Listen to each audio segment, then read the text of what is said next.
Evening, friends. The fire's burning low tonight. There's just enough glow left in these coals to keep the dark from sitting too close. And I reckon that's all a body really needs on a night like this one. The air's come down cool from somewhere out past the ridge. The kind of cool that settles on your arms like a damp cloth and makes you glad you brought that extra blanket. I can hear the cottonwood leaves turning slow above us. Just barely. Like they're whispering to one another about things they saw in the daylight and are only now getting around to mentioning. I've been sitting here a while, long enough for the last of the orange in the sky to drain away behind the western hills, long enough for the first few stars to blink on like somebody lighting lamps in distant windows. I don't move much these days, not like I used to. My knees have their opinions about that, but sitting suits me fine. Always did, if I'm being honest with you. Even when I was younger. Even when the work kept me walking from one end of this town to the other and back again, the sitting down after was the part I looked forward to most. You settle in now. Pull that collar up if the air's nipping at you. There's no hurry to anything tonight. Not a thing in this world that needs doing before morning. I was thinking earlier today, when the sun was still high and the dust on the road had that white, chalky look it gets in the middle of the afternoon, about a night I had once. Spring of '88, it was. I remember that because the plum trees behind Mrs. Jessup's place had bloomed early that year, and the petals were already fallen by the second week of April. You'd walk past her fence, and the boardwalk would be covered in these thin, pale petals, almost like snow that didn't know how to be cold. They'd stick to the soles of your boots if you stepped on them just right, and you'd carry little pieces of that blossom all the way down Main Street without even knowing it. Spring in Cottonwood Creek had a particular character to it. Not dramatic, mind you. Not the kind of spring they write about in books, where everything bursts open all at once and the whole landscape changes overnight. No, spring here crept in. It came through the ground first. Soft green shoots poking up along the creek bank where the soil stayed damp. Then up through the tree bark in the form of tiny buds you'd only notice if you stopped and really looked. The wind would shift too, losing that hard edge it carried through winter, turning into something that felt more like a hand brushing past your cheek than a fist pressing against your chest. I was deputy then, had been for a couple of years already, working under Sheriff Harlan Briggs, who was a quiet man himself and preferred to keep the town running smooth rather than running loud. Harlan didn't much care for spectacle. He'd tell me, more than once, that the best night a deputy could have was one where nothing happened at all, where you walked your rounds and checked your latches and came back to the office with nothing more to report than the temperature and the direction of the wind. I took that to heart. I suppose I was built for that kind of work, the kind where patience was the whole job and the rest was just walking. That particular evening in the spring of '88, Harlan had gone home early. His wife, Dorothy, had been feeling poorly for a few days, something in her chest that made her cough when the air got dry, and Harlan wanted to sit with her. He told me he'd left a pot of coffee on the stove in the office, but that it had probably gone bitter by now. And I told him I didn't mind bitter coffee, which was true.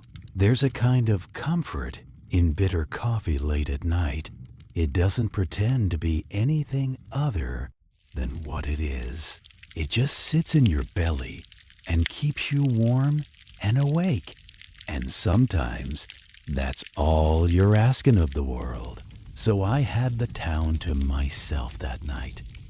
Just me and the lantern and the long stretch of Main Street running east to west like a crease in the palm of a hand.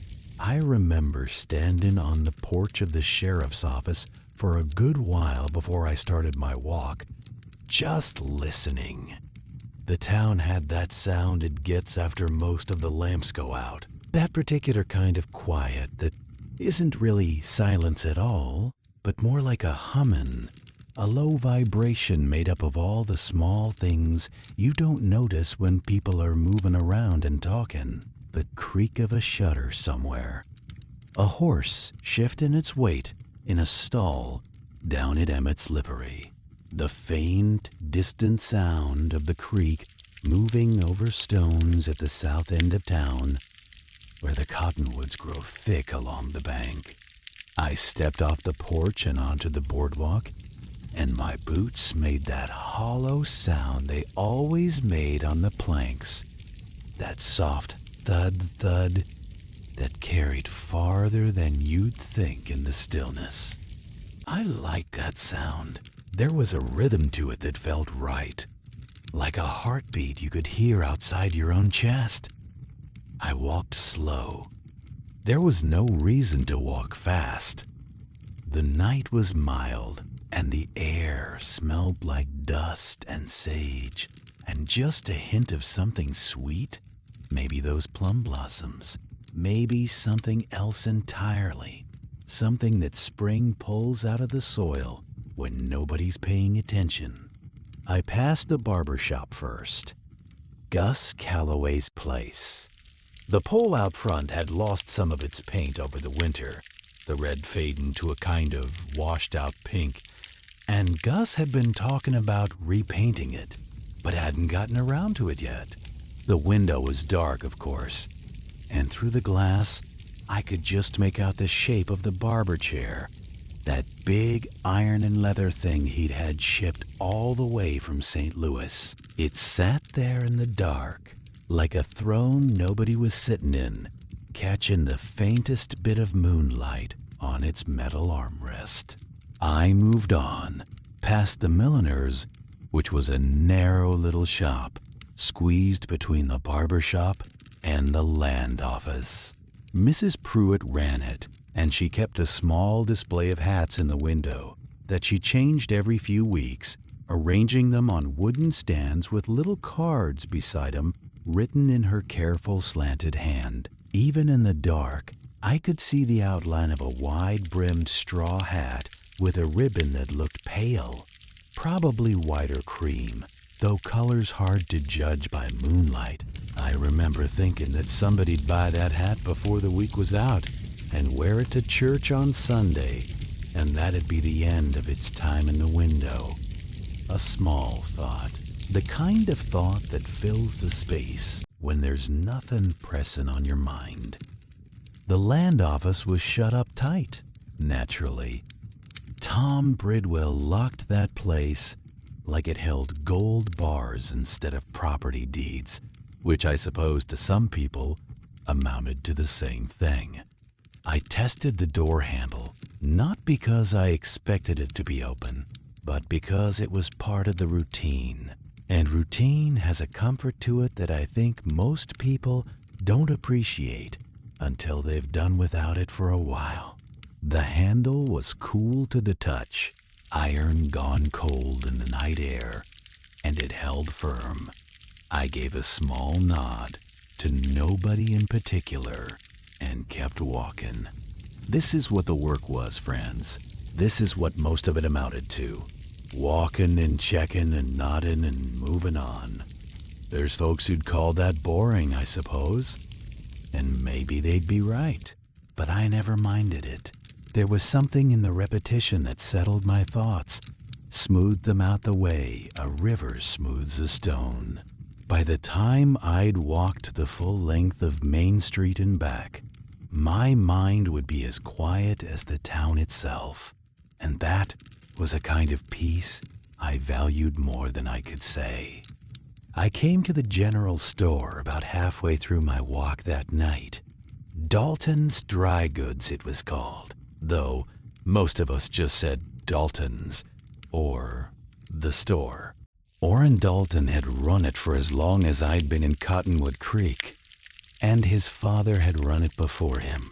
It was one of those places that felt like it had always been there, like the building had grown up out of the ground the same way the Cottonwoods did, slow and steady and permanent. The shutters were pulled closed.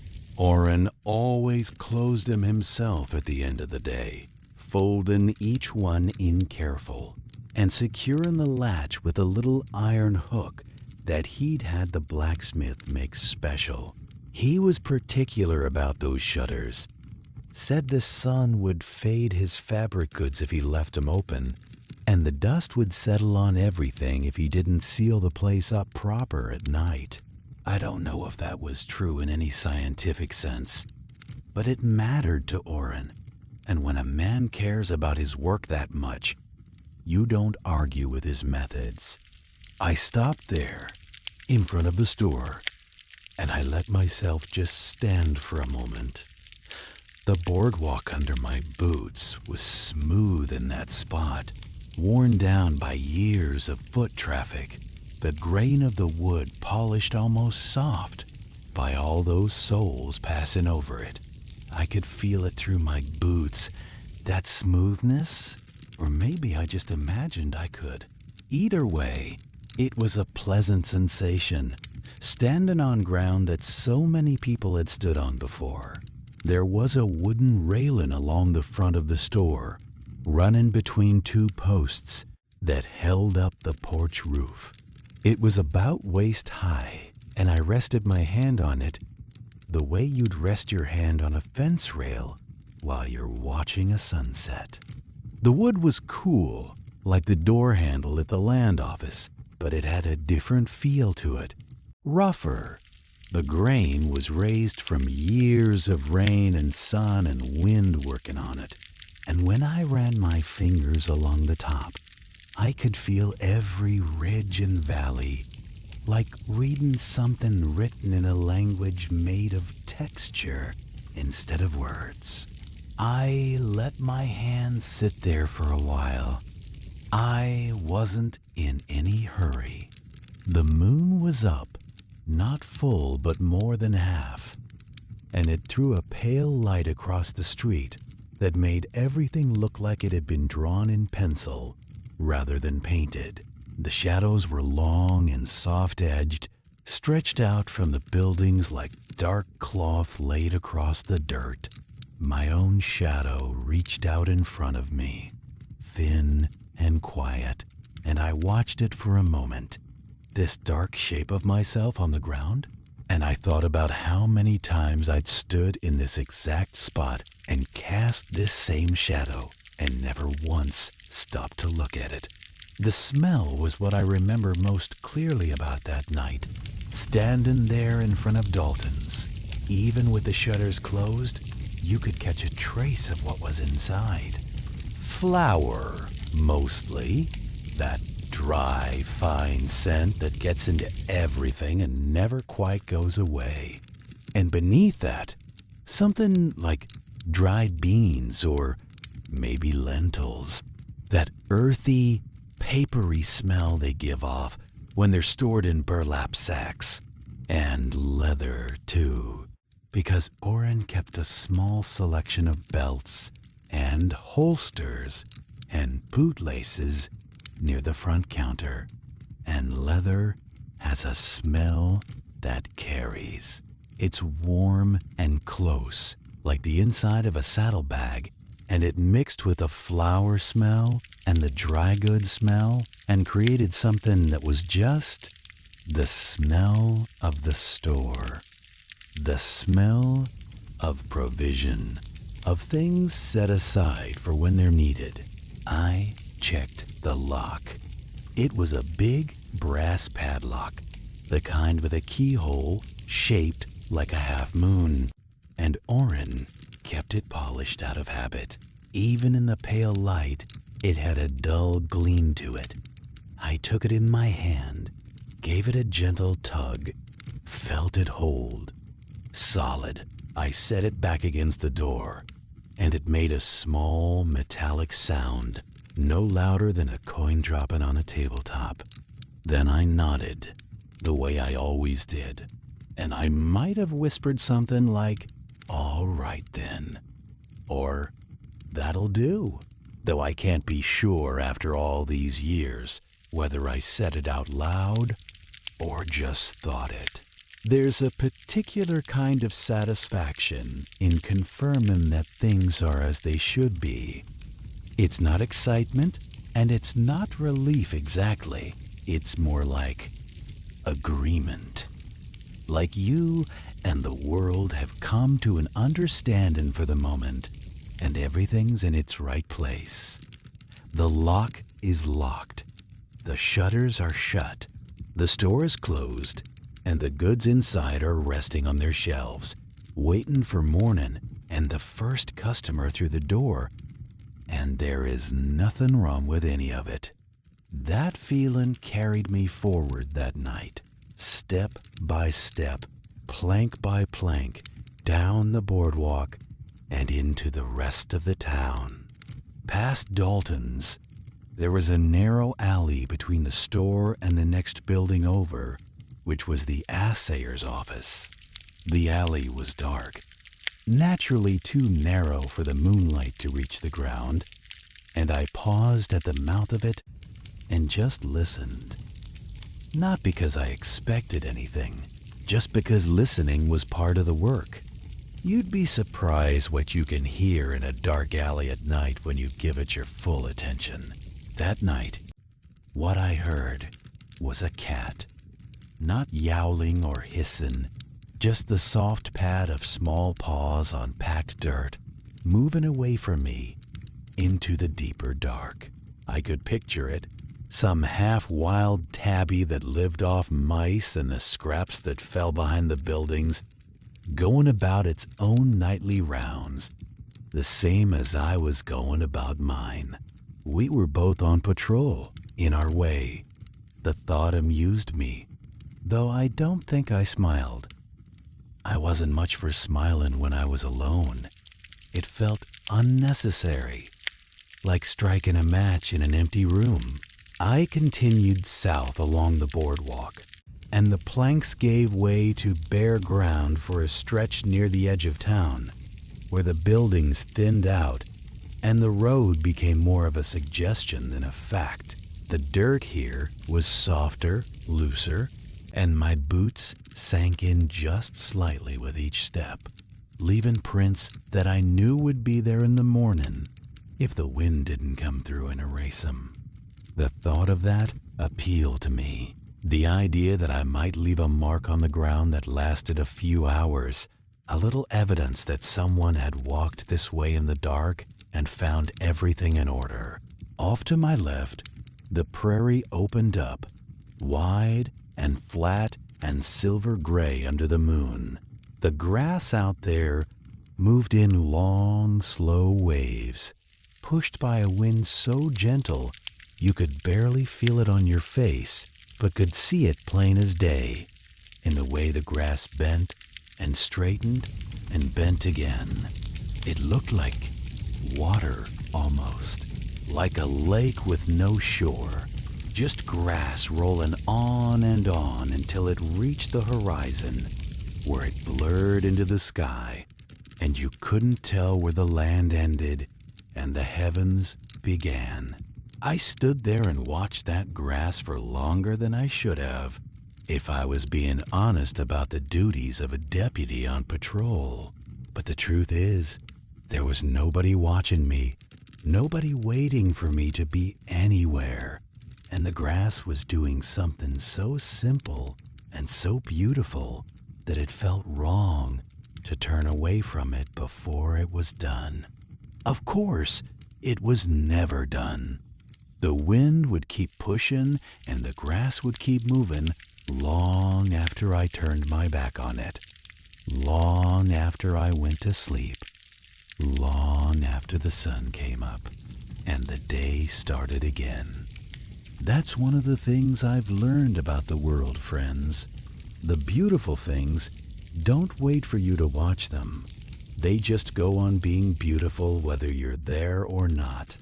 I turned back toward town eventually because the night was getting on and I still had the other side of Main Street to walk, and because the coffee in the office was calling to me in the way that only bitter, hours-old coffee can. The walk back felt different from the walk out, the way it always does. When you're walking away from something, you're leaving it behind. And that has a particular weight to it.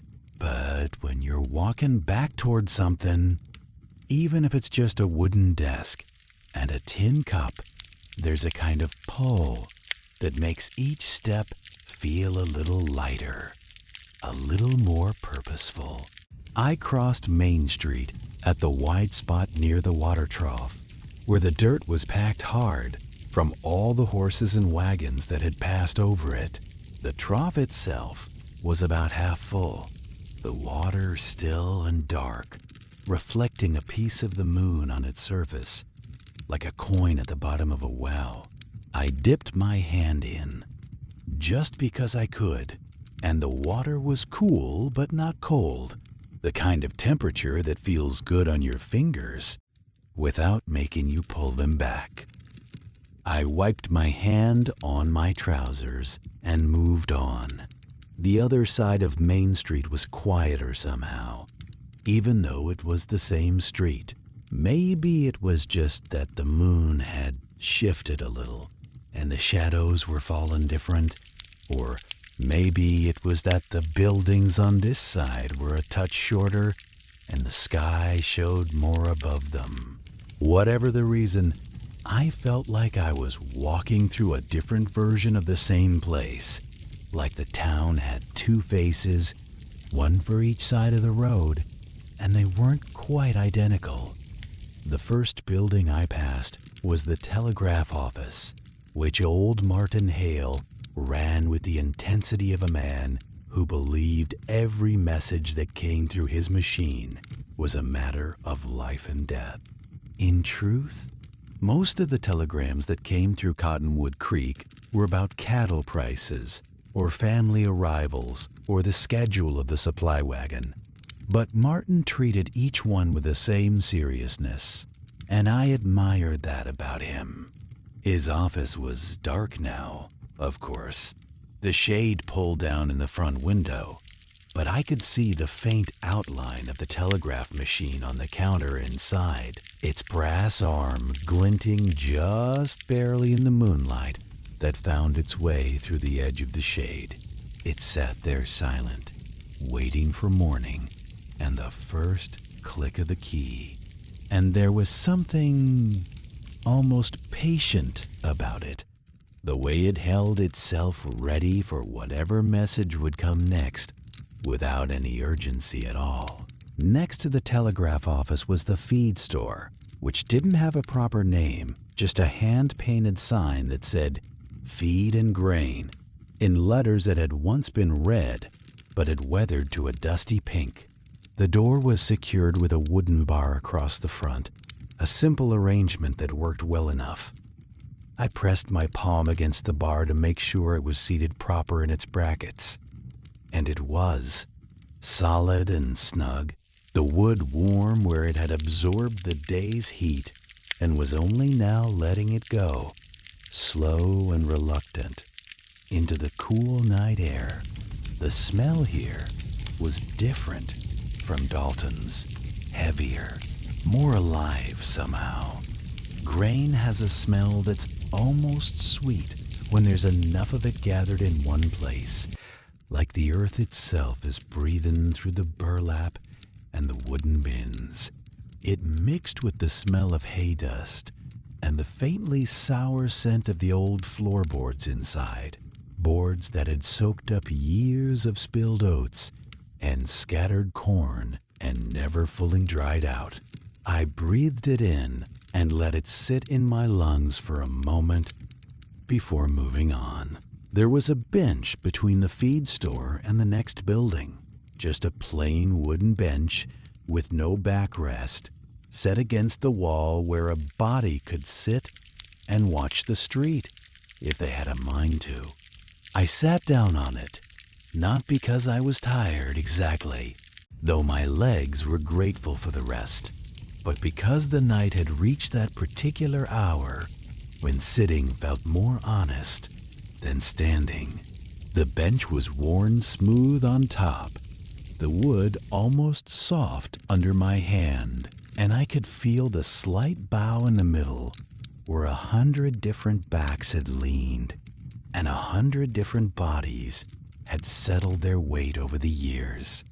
From this spot, I could see most of Main Street stretching out before me. The buildings on both sides, the dark windows, the occasional lantern still burning in an upstairs room where somebody was reading or sewing or just sitting up with their thoughts. I counted 3 of those lit windows that night. 3 little squares of warm yellow light in all that darkness, and each one meant that somewhere inside, a person was awake and doing something small and private and entirely their own. I didn't know who they were, didn't need to. It was enough to know they were there. A dog barked somewhere on the far edge of town. A single bark, not alarmed, more like a comment, like it had noticed something pass by and wanted to make a note of it. Then silence again, the kind that settles in after a sound and feels deeper for having been broken. I sat on that bench and let the silence fill up around me like water in a basin, slow and even and calm. I got to thinking about Dalton and his shutters, about the care he took with them every evening, folding each one closed and hooking the latch and running his hand across the wood to make sure it was smooth and flat. I'd seen him do it 100 times, standing on the boardwalk at the end of the day with the sunset coming through the dust behind him, methodical and unhurried, the same motions in the same order every single evening. He'd start on the left side and work his way right, 3 shutters per side, and he'd test each latch twice before moving on to the next. It took him maybe 10 minutes, the whole process. And in those 10 minutes, the world could have been coming apart at the seams, and Dalton wouldn't have noticed, because he was busy with his shutters, and that was all that mattered. I understood that. I understood the way a routine can hold you together, can give shape to a day that might otherwise feel shapeless. My own routine was the night walk, the patrol, the check-in of doors and latches and locks. It wasn't glamorous work. It wasn't the kind of thing you'd tell stories about normally, but it was mine, and I did it well. And there was a dignity in that, I think, a quiet dignity that didn't need anyone to notice it or applaud it. It just was. The night moved on around me as I sat there. The moon climbed higher and grew smaller and brighter, the way it does as it rises, and the shadows shortened and sharpened in response. A breeze came through, barely enough to stir the dust in the street, and it carried with it a thread of something cool and green, like water or new leaves, something from the creek maybe, drifting in from the south. I closed my eyes for a moment and just breathed it in, that green smell mixed with the sage and the dust and the faint, lingering trace of wood smoke from the chimneys that had gone cold hours ago. When I opened my eyes, nothing had changed. The street was the same. The buildings were the same. The 3 lit windows were still burning. And that, Friends was the whole point. Nothing had changed, and that was good. That was the best thing a deputy could hope for on a night patrol. Stability, continuity, the quiet assurance that the world you'd left when you started walking was the same world you found when you sat down to rest. I stood up from the bench, feeling my knees register their objection with a familiar stiffness, and I continued my walk. The next stretch took me past the blacksmith shop, which was easy to identify even in the dark by the smell of iron and coal dust and the faint tang of quench water that never quite dried up in the trough outside the forge. Hank Wilburn's place.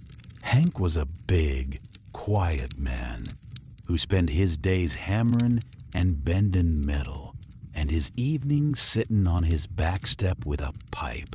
And I don't think I ever heard him say more than a dozen words at a stretch. He communicated in nods and grunts and the occasional raised eyebrow, and somehow that was always enough. His shop was sealed up tight, the big front doors chained with a length of heavy iron that Hank had made himself, and I ran my hand along the chain just to feel its weight. Cool and heavy, each link smooth and perfectly formed. There was a kind of poetry in good metalwork, I always thought, though I'd never say that out loud to Hank. He'd have just looked at me and grunted. Past the blacksmith's, the boardwalk picked up again, and my boots returned to that familiar rhythm on the planks. I passed the land surveyor's office, which was a small, square building with a single window that was always a little dusty no matter how often it was cleaned. I passed the side door of the hotel, which was the grandest building in town if you could call anything in Cottonwood Creek grand. A 2-story structure with a balcony on the second floor where guests could sit in the evening and look out over the street. The door was locked. I checked it and moved on. Then there was the Gap. Every town has one, I think. A place where the buildings stop for a stretch and the open land shows through like sky between clouds. In Cottonwood Creek, the Gap was between the hotel and the livery stable, a wide, empty lot where somebody had once planned to build a meeting hall, but never got around to it. The ground there was just bare dirt and a few clumps of dried grass, and in the moonlight it looked like a little piece of the prairie had wandered into town and decided to stay. I liked that Gap. I liked standing at the edge of it and looking through to the open country beyond, the way you might look through a window in a wall. On that night in the spring of '88, the view through the Gap showed me the prairie stretching south, silver and wide, with the dark line of the creek cutting through it like a thread of ink on paper. I could hear the creek from here, just barely, that soft, continuous murmur it makes as it moves over the stones, a sound so constant that most days you forget it's there until you stop and listen for it. I stood in the Gap and listened. The creek murmured. The wind breathed through the grass. A nighthawk called somewhere overhead, that short, nasal sound they make when they're hunting insects in the dark, and I looked up and saw it pass across the face of the moon. A quick dark shape, and then gone. It was there, and then it wasn't. And the moon kept shining, and the sky kept stretching, and the world kept turning the way it always does, regardless of what's passing through. I thought about orange shutters again as I stood there, about the flower smell and the leather smell and the brass lock gleaming in the moonlight. And I thought about All the things behind those shutters, all the goods on the shelves, the bolts of fabric and the tins of crackers and the jars of hard candy and the sacks of sugar and coffee and salt, all of it sitting there in the dark, orderly and accounted for, waiting to be useful. There's something deeply comforting about a well-stocked store, even when it's closed. It means the town is provided for. It means tomorrow, when somebody needs a pound of nails or a length of rope or a new pair of suspenders, there's a place they can go and get what they need. It means things are working the way they're supposed to. I think that's why I always paused a little longer in front of Dalton's than I did in front of the other buildings on my route. It wasn't just a store to me. It was proof that the town was alive and functioning, that people were planting and harvesting and buying and selling and taking care of one another in all those small, practical ways that don't make it into the history books, but hold a community together just the same. A livery stable was next, and I could hear the horses before I reached the doors. Not loudly, just the quiet sounds of animals at rest, the soft shuffle of a hoof in straw, the deep sigh of a horse breathing out, the occasional creak of a stall board as a body shifted its weight from one side to the other. I liked visiting the livery at night. There was a warmth to it, even from outside. The accumulated heat of all those big, calm bodies standing in their stalls, and a smell that was rich and close, hay and horse sweat and old leather and the sweet, grassy scent of manure that hadn't been mucked out yet. Emmett's boy Caleb was supposed to be minding the stable overnight, but when I eased the door open and looked in, I found him asleep on a hay bale near the front, his hat over his face and his arms folded across his chest. He couldn't have been more than 15 or 16, a gangly kid with big ears and a way of tripping over his own feet that was almost endearing. I didn't wake him. There was no reason to. The horses were calm, the doors were secure, and a boy that age needs his sleep more than he needs a lecture about staying alert. I moved through the stable quietly, checking each stall out of habit. The big bay in the first stall lifted his head and looked at me with one dark, liquid eye, and I reached over the gate and ran my hand along his neck, feeling the warmth of his coat and the steady pulse beneath it.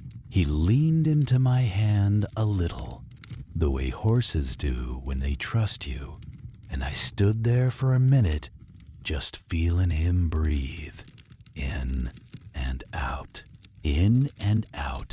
slow and deep and regular, like the tide coming in and going out. And there was something in that rhythm that was more soothing than any lullaby I'd ever heard. The other horses were sleeping or dozing, their heads low, their weight shifted to 3 legs with one hind hoof tipped up on its edge. They looked peaceful in the lantern light, the one lantern Caleb had left burning on its hook near the door, turned down low so it gave off more warmth than light. The shadows in the stable were soft and deep, and the hay dust drifted in the still air like tiny flakes of gold, caught in the faint glow and spinning slow. I let myself out of the stable and pulled the door closed behind me, careful not to make too much noise. The night outside felt cooler after the warmth of the stable, and I pulled my coat tighter around my shoulders and kept walking. The last stretch of my patrol took me past the church, which sat at the east end of Main Street with its small steeple pointing up at the stars.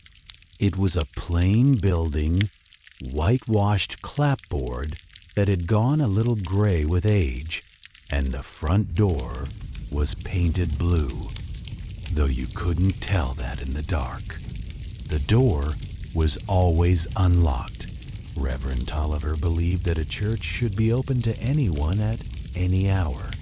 And while I respected the sentiment, it also meant I couldn't check that particular lock because there was no lock to check. So instead, I just stood at the bottom of the 3 wooden steps that led up to the door and looked at the building for a moment, taking in its shape against the sky. The steeple was the tallest thing in Cottonwood Creek, and from where I stood, it seemed to be pointing directly at a star, a bright one, low in the east, that I thought might be part of a constellation, but couldn't name. I never learned the star names the way some people do. To me, they were just lights scattered across the dark, like sparks from a fire that had been kicked, and each one was as anonymous and lovely as the next. I made my way back to the sheriff's office, walking slow, letting the night settle around me like a familiar coat. The coffee on the stove was, as Harlan had predicted, bitter beyond all reasonable expectation. I poured myself a cup anyway, wrapped my hands around the tin, and sat down in the chair behind the desk. The office was small and plain, a wooden desk, 2 chairs, a rack of rifles on the wall that we almost never used, a pot-bellied stove that gave off a modest heat. There was a ledger on the desk, the one I was supposed to write in at the end of each patrol, and I opened it and dipped the pen in the inkwell and wrote the date. April the 14th, 1888. That's what I wrote at the top of the page, and beneath it, in the careful hand that Harlan had taught me to use for official records, I wrote what I'd found on my patrol, which was nothing. Doors secure. Shutters closed at Dalton's. Livery in order. No disturbances. I wrote it down the way I always did, in plain, simple language, because the ledger wasn't the place for poetry, and because there's a kind of truth in plain language that fancy words can't improve on. I sat back in the chair and sipped my coffee and looked at what I'd written. Nothing. I'd found nothing, and I was content with that. More than content. I was grateful, because nothing in a deputy's ledger means that everybody's safe, that every door is where it should be, that every lock is doing its job, and that the town is resting easy under the stars. Nothing is the best word a deputy can write. I believed that then, and I believe it now. Sitting here by this fire, with the years stacked up behind me like cordwood. I finished the coffee, rinsed the cup in the basin, and set it on the shelf where it always went. Then I turned the lamp down low and sat in the near dark for a while, just listening. The stove ticked as it cooled. A moth bumped against the window glass, soft and persistent, trying to reach the fading light inside. Outside, the town was still as a town can be, which is never completely still, but close enough that the difference doesn't matter. I thought about Orrin's shutters again, those careful latches, those hooks made special by the blacksmith. I thought about the flour and the leather and the dried goods sitting on their shelves in the dark. And I thought about how, in a few hours, the sun would come up and Orrin would walk down from his house on the hill and unlock that brass padlock. and fold those shutters open, one by one, left to right, and the morning light would fall across the counter, and the goods would be there, just where he'd left them, and the day would begin again. The thought of it was like a blanket pulled up to my chin, warm and simple and good. I don't remember exactly when I left the office that night. It was late, I know that. The moon had crossed most of the sky and was hanging low in the west, looking tired and pale, the way the moon does when it's been up too long. I locked the office door behind me, which was one of the few locks in town I carried a key for, and I walked home through the quiet streets, my boots making their familiar sound on the boardwalk, and then on the bare dirt, and then on the boardwalk again. Home was a small room I rented from the widow Cartwright on the second floor of her house near the south end of town. It wasn't much, just a bed and a washstand and a chair and a window that looked out over the creek. But it was mine, and it was warm, and the bed was comfortable enough. And when I lay down in it that night and pulled the quilt up over my shoulders, I could hear the creek through the open window, that soft, endless murmur, and it carried me off to sleep the way a river carries a leaf, gently and without effort, just letting the current do the work. That was the night I walked past the closed general store. That's all it was. A walk. A few locked doors. A cat in an alley. A boy asleep on a hay bale. A horse that leaned into my hand. 3 lit windows in the darkness. Flour and leather and the smell of things set aside for when they're needed. I know it doesn't sound like much. I know there's no great event in it, no moment where the whole thing turns and becomes something else. But that's what I want you to understand, friends. That's what I've been trying to say, sitting here by this fire all these years later. The nights that mattered most weren't the ones where something happened. They were the ones where everything held, where the shutters stayed shut and the locks stayed locked and the town slept safe, and the only sound was your own boots on the boardwalk and the creek moving slow through the dark. I've had louder nights since then, nights that made my heart pound and my hands shake and my breath come short. But when I close my eyes and let my mind wander back through all those years, it's the quiet ones I visit most. The ones where nothing happened. The ones where I walked past the general store and checked the lock and smelled the flour and moved on, step by step, into the soft and endless dark. The fire here's getting low, I see. Just a few coals left now, glowing orange around the edges and gray in the center. And the heat's pulling back the way heat does when there's nothing left to feed it. That's all right. We don't need the light anymore. The dark's friendly enough, and the stars are doing their job overhead. And somewhere out there, the creek is still moving over its stones. The same way it was moving that night in '88. The same way it'll be moving tomorrow, and the day after that, and all the days I won't be here to listen. Thank you for sitting with me tonight. It's a kindness, your company, and I don't take it lightly.